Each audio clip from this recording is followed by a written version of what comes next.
जय श्री कृष्णा दोस्तों। आज के वीडियो में मैं आपके लिए शीतला माता की कथा लेकर के आई हूँ। शीतला माता का व्रत कृष्ण पक्ष में आने वाली सप्तमी अष्टमी को किया जाता है। मैं आपको कथा बताऊं उसके पहले मैं आप सभी से यही रिक्वेस्ट करूंगी कि अगर आपने अभी तक मेरे चैनल को सब्सक्राइब नहीं किया है तो उसे सब्सक्राइब कर लें, पास ही में बेल आइकन को दबाएं जिससे मेरे आने वाले हर नए वीडियो का नोटिफिकेशन आपको मिल जाए। आइए सुनते हैं शीतला माता की कथा। एक गाँव में एक डोकरी रहती थी। उसका एक बेटा था जो उसके साथ रहता था। वह बहुत गरीब सी गांव से कुछ दूरी पर बाहर ही रहती थी। कई बार तो उसके घर में खाने को कुछ भी नहीं होता था। उसकी झोपड़ी भी गांव से थोड़ी दूर अलग बनी हुई थी।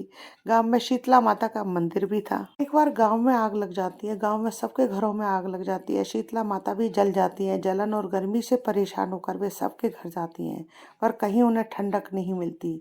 सारा गांव जल रहा होता है। माता जी जो है कुम्हार के बाड़े में जाती है कि मिट्टी में लोट लेंगी तो थोड़ी सी देर ठंडक पड़ जाएगी, लेकिन कुम्हार ने भी जो है वो बाड़ा जला दिया था। अब इस तरह सब जगह घूमने के बाद अंत में माता जी गांव से बाहर की ओर भागती हैं। वहां उन्हें उस डोकरी की झोपड़ी दिखती है। माता जी जो है उसी झोपड़ी में चली जाती हैं। डोकरी की झोपड़ी में पहुंच करके शीतला माता मिट्टी में लौटकर अपने शरीर की जलन को शांत करती हैं।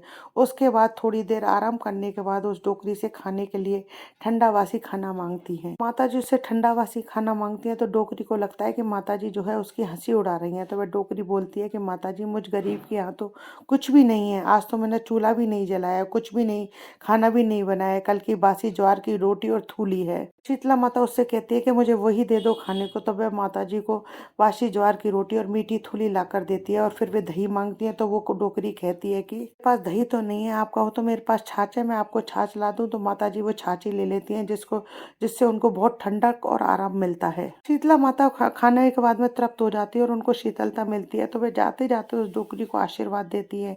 डोकरी से कहती है कि जैसे तूने मुझे शांति और आराम दिया है वैसे ही तुझे भी प्राप्त हो। और यह कहकर उसकी झोपड़ी को लात मारती हैं तो वहाँ झोपड़ी के स्थान पर सुंदर महल बन जाता है। गांव के बाहर से किसी ने देखा होगा जब वह गांव के बाहर आया कि पूरा गांव तो जो है जल करके राख हो गया, लेकिन यह क्या, डोकरी की झोपड़ी भी नहीं जली और झोपड़ी के स्थान पर जो है सुंदर महल आ गया है।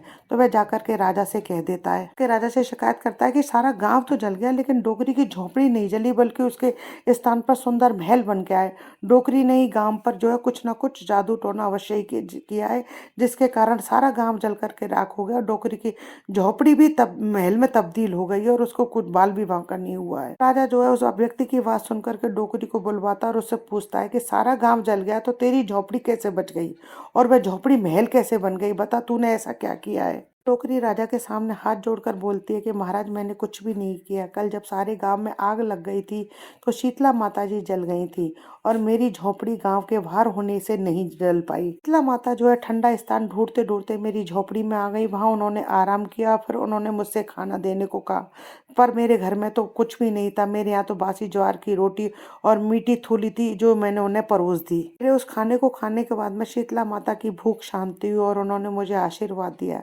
कि जैसा सुख और शांति और शीतलता तुमने मुझे दी है वैसी ही शांति और शीतलता तेरे मन को भी मिले, तुझे भी प्राप्त हो।